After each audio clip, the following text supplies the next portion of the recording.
Hey class, welcome back. I hope you guys are all doing well today. Today we're going to be looking at a lecture on Marxism and Karl Marx. Not a very long lecture, but I did want to touch a little bit on Marxism and the effect that Marxism has on society, what it is, and then what the effect that Marxism has on a society or a culture. And then also it's going to touch a little bit on today, because there's a lot of things going on in our society today, especially in the United States, that has to do with, especially with the elections coming up and the stances of presidential candidates in regards to socialism and capitalism. So we're going to talk about that just briefly in this lecture. I wanted to make sure we did touch on that before we get into the First World War. It's mainly because we're doing it now because Karl Marx lived during the 19th century. And we've already talked about 19th century nation building, and so I did want to talk about Karl Marx. So stay tuned to the PowerPoint. Karl Marx. Just an overview of who Karl Marx is. He was born in Germany in 1818, so beginning of the 19th century. He moved to France, but was exiled to Belgium. He then moved to Germany and wrote his revolutionary socialistic ideals, which he was again exiled out of Germany, where he moved to London. And he lived in London in poverty with his wife Jenny and his children, but continued to keep writing. He had 7 children. There's a possibility that he had an 8th child, a son, out of wedlock.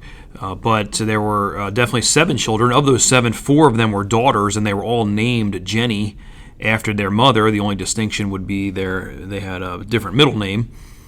But he had 4 daughters named Jenny, and then he died in 1883, and many of his ideas that are outlined in his writings would really even not come to fruition until the 20th century. But he was basically the founder of Marxism, which would then morph into like communism and then even socialism. So this is Karl Marx. Here's a picture of him in his old age, his wife there a younger age. Okay, so 2 of his works, his most famous ones, obviously, that we're going to talk about here is Das Kapital, which is basically means the capital, meaning capitalism, not the capital of a country or a capital of a state, but capital in regards to capitalism. This work describes the nature of capitalism, describes the worker, the plight of the worker, the working class, and then the future of both of them. And then probably the most well-known, you've probably heard of this one, the Communist Manifesto. This is probably his most well-known work. He wrote this with his friend Friedrich Engels. There's a picture of Engels there. That was Karl Marx's good friend. It's a shorter version of Das Kapital, but it actually includes some things. It includes specific solutions and instructions on how to overthrow economic systems and governments. And that would be a great threat to capitalism. Marxism or communism is opposite of capitalism.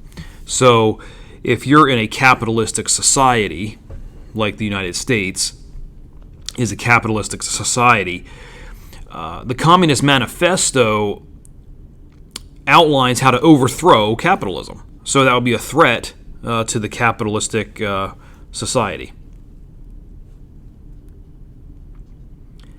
In Marxism, there's a goal.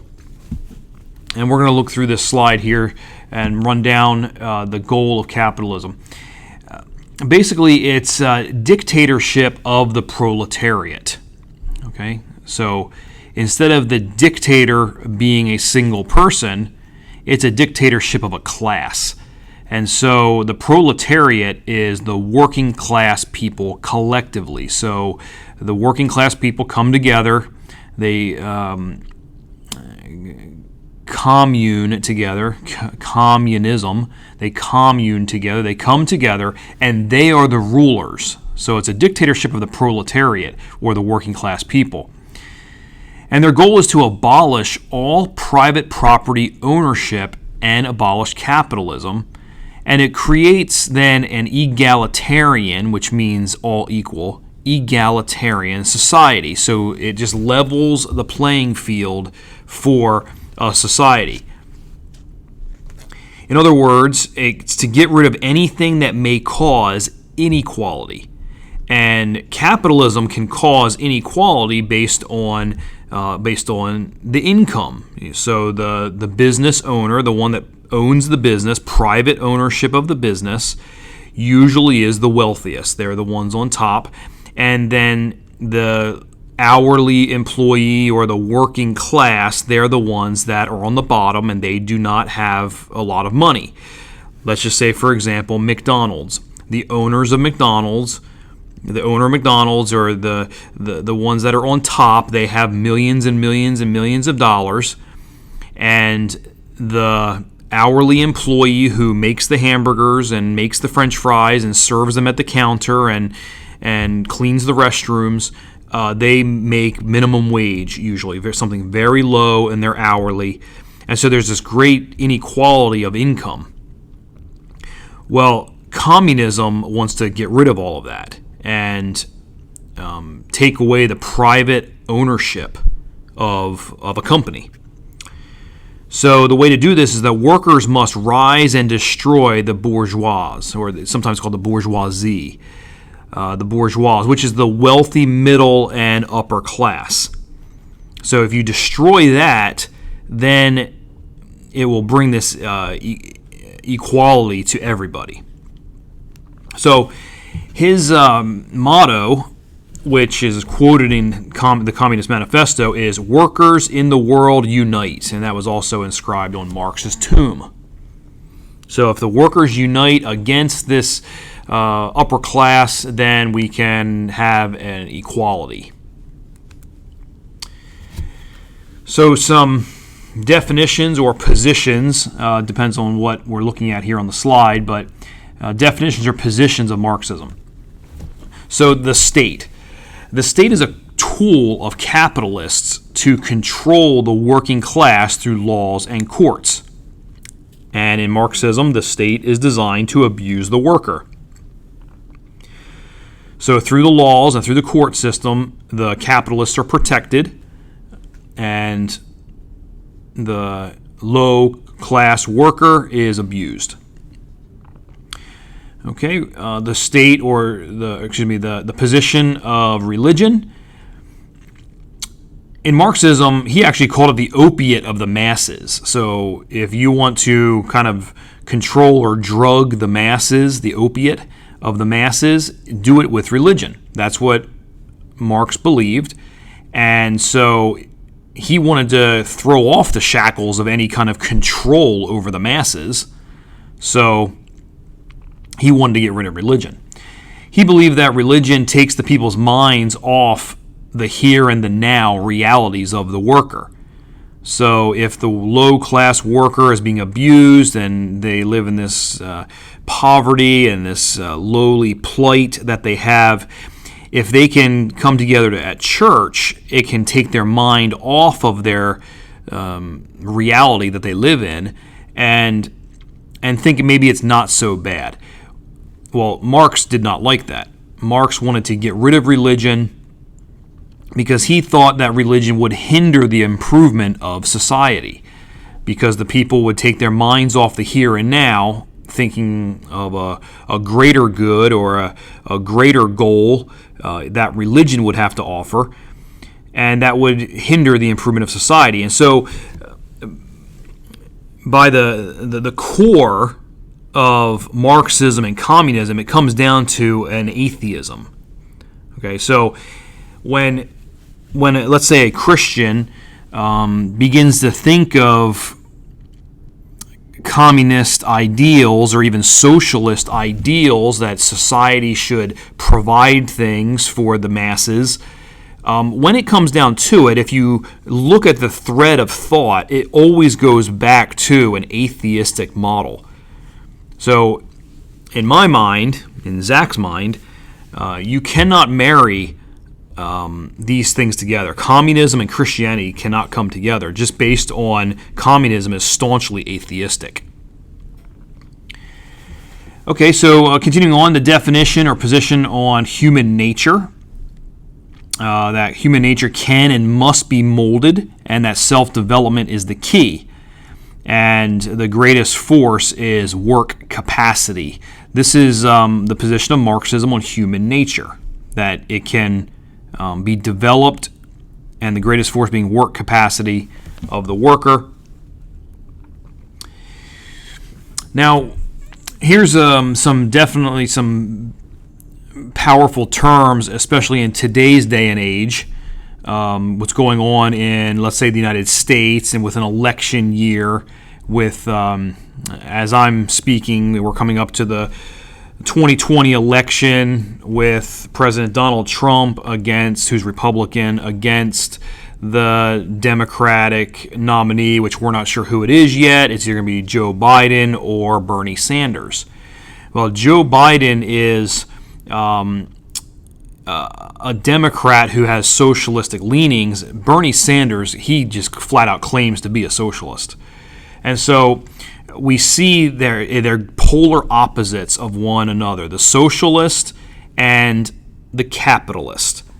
Now, Donald Trump, he is a capitalist. You just look at before he became president, you just look at what he did in regards to his business ventures, and it's clear he's a capitalist. So he's completely opposite of Bernie Sanders. And Bernie Sanders is completely opposite of Donald Trump. And it's because of this. Look at the definitions on the screen. Socialism is common or public ownership of means of production which limits outputs, controls prices, and controls accumulating wealth. And so in socialism, there's not one person in charge. Let's say, for example, Donald Trump in charge of his businesses, where he gets all the money and he provides all of these services or business opportunities from his different ventures. It would be a common or a public ownership of this production. And when this happens, it will actually limit the output, which would then control prices. And if you control the prices, you can control the accumulating wealth. And so what socialism wants to do is kind of get to this this point where everyone is equal in what they have and what they get and what they get paid. Opposite of that is capitalism. And right now, currently, we live in the United States in a capitalistic society. A person can go start a business, they can grow their business, and they can pay employees, and they can provide a service or a product and get income from that, profit from that, and the business can grow. The owner of the company, the owner of the business, usually is the one that has the most money because they own the business. And the people that are under that person will be the ones that have lower income. The lower position employee, let's say the janitor of the company, is not going to make as much money as the owner of the company. That is capitalism. So you see on the screen there, capitalism is private ownership of means of production which creates goods or services for profit or income. Businesses can accumulate capital. That means the money that they gain, they can use to grow the business, which creates competitive markets, have voluntary exchange, and set wage labor. So what that means is that if business A wants to sell a product on the one corner, and business B wants to sell the same product on another corner, they can have a competitive market which actually drives down prices. The two companies competing with one another will cause the price, let's say, of gasoline. That's a good example. You have gas stations on two corners. If one gas station wants to sell their gallon of gas for $2 a gallon, and the other gas station wants to sell their gas for $1.95 a gallon, Well, most customers will go to the one that sells it for $1.95. Well, that means that the first gas station at $2 a gallon is losing business. So they decide, I'm going to drop my price to $1.93 a gallon.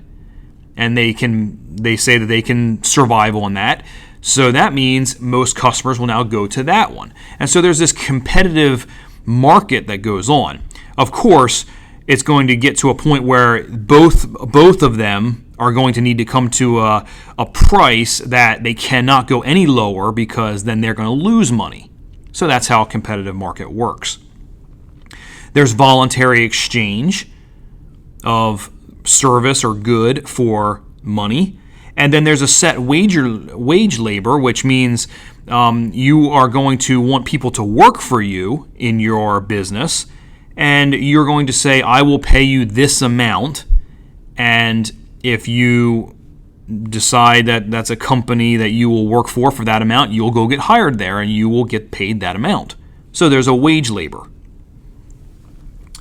And then even further in capitalism is the idea of a free market. The free market is a free price system where supply and demand are allowed to reach a point of equilibrium without government intervention. So the role of the government is basically to protect the property owner rights. The role of government is to protect the rights of the owner. So in regards to a free market.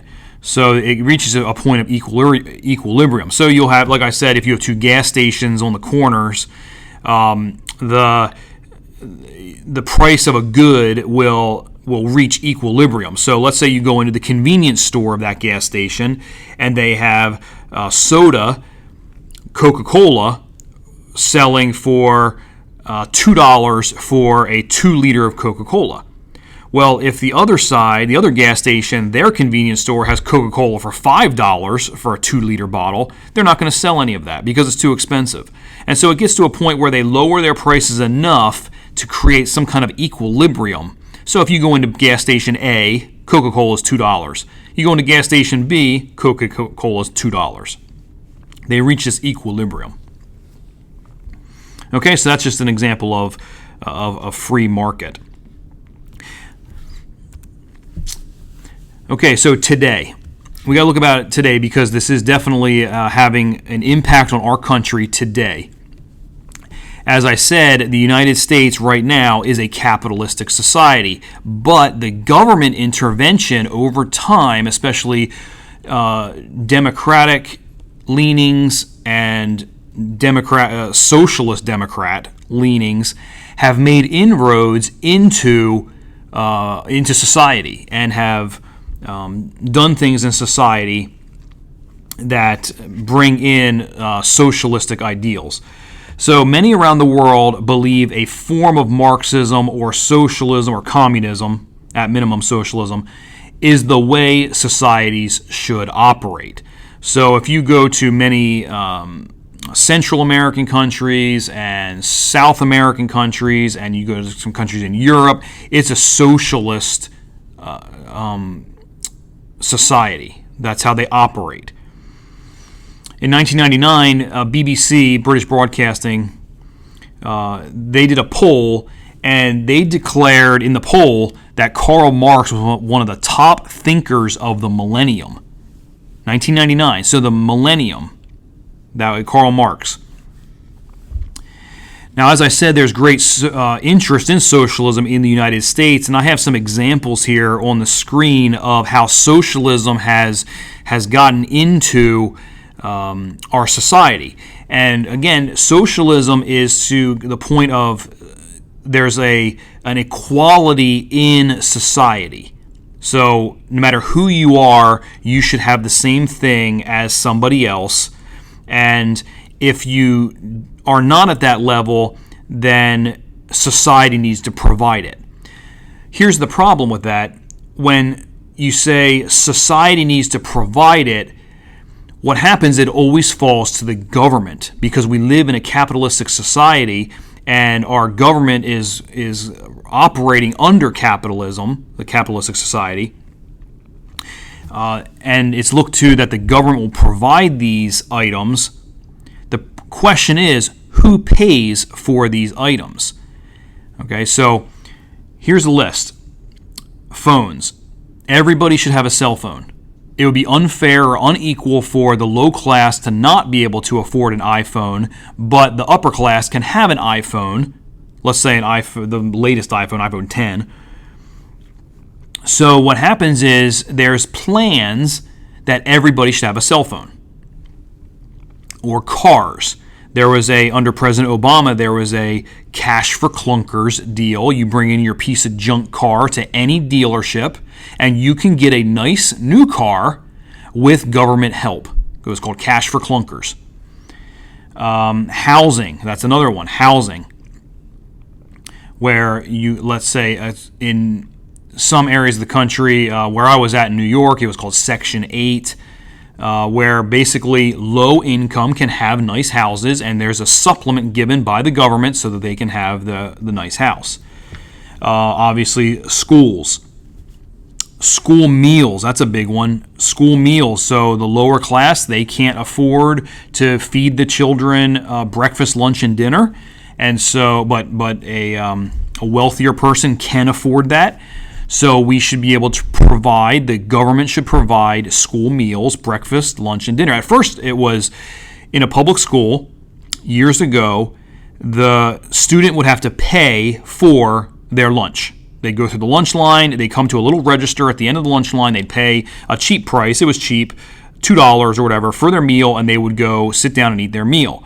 Well, then it was the schools would provide free lunch. But then it was kids were showing up to school hungry because they didn't eat breakfast. So that then the schools started providing breakfasts for free to feed the lower income kids who didn't have breakfast. So now you have free breakfast and free lunch. But then there was school aftercare because a lot of parents would work, so the schools would provide aftercare. The aftercare would provide a snack for free. But then aftercare hours continued to go later and later till 6 p.m. or so.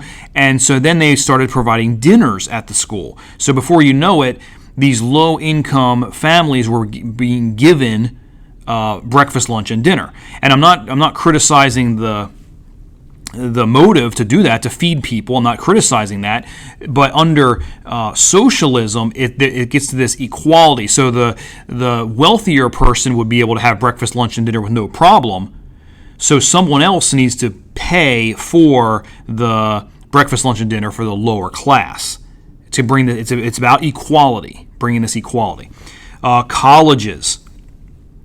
Everybody should go to college, and so that's where you get laws such as affirmative action. It doesn't matter how wealthy you are or whatever. There a certain number of lower class, lower income people must be accepted to colleges. College loans. And that's a big one right now. That's part of some of the platforms that are being put forward in the 2020 election is forgiveness of college loans. So someone takes out a loan, they go to college, and then they spend all these years paying back the loan. Well, why don't we just get rid of the loan? Because that'll bring equality.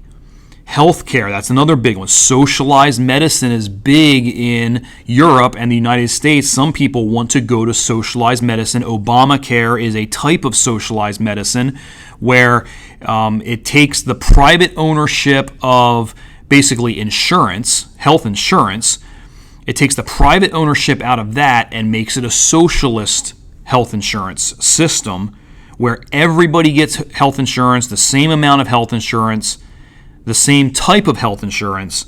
That way we can have equal health care. As I said, income. That's where the socialism aspect of income is. The next one is minimum wage, where socialists want to raise minimum wage to really extraordinary amounts for the job being done. So, and that's happened in some states where you have.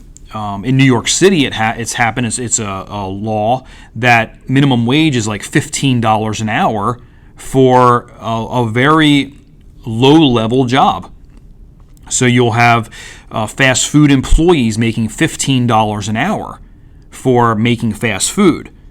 And it's to close this this wage gap, to bring that that inequality, to make it more equal. And so you can see it in our society today. And what happens is, if it continues, it will break down capitalism. It will destroy capitalism, because if you raise the $15 minimum wage, well, who's going to pay for that? Well, it's taking it out of the profit of the company. So the owner of the company is going to lose money. And so what happens is, it's either going to destroy the business. The business is not going to make enough money, so it's going to close, or they're not going to hire people. They're not going to hire enough people. And so what happens now, you start seeing it. You'll see it. You go into a McDonald's, or you go into a Burger King, and there's a computer screen that you can go and order your own food and then go up and get your food. And what it is, that computer screen is replacing an employee. The corporation is saying, we can save money by not hiring a person and pay them $15 an hour. Instead, we can put in a computer system, and that'll take the place of the employee. So instead of paying the employee $30,000 a year, this computer system, we just invest in a one-time price of the computer system, and we don't have to pay them at all. So you can start seeing that capitalism is threatened by socialism. It boils down to, the bottom of the slide, it boils down to, the state is responsible for the social and economic welfare of its citizens. Okay, so that's going to be it for the PowerPoint for Marxism. I'll see you in a second. Okay, so that's going to be it for Karl Marx. I know it's a little simplistic. It's a little just like hitting the surface on all of this. But it is important to understand at least a little bit of what Marxism is, communism is, socialism. So we're not going to touch too much on that. I mean, especially when we get into the 20th century, especially after World War II, we might look a little bit more into communism. But other than that, we're not going to cover too much with Karl Marx. Next time, we're going to be looking at the beginning of the First World War. Take care.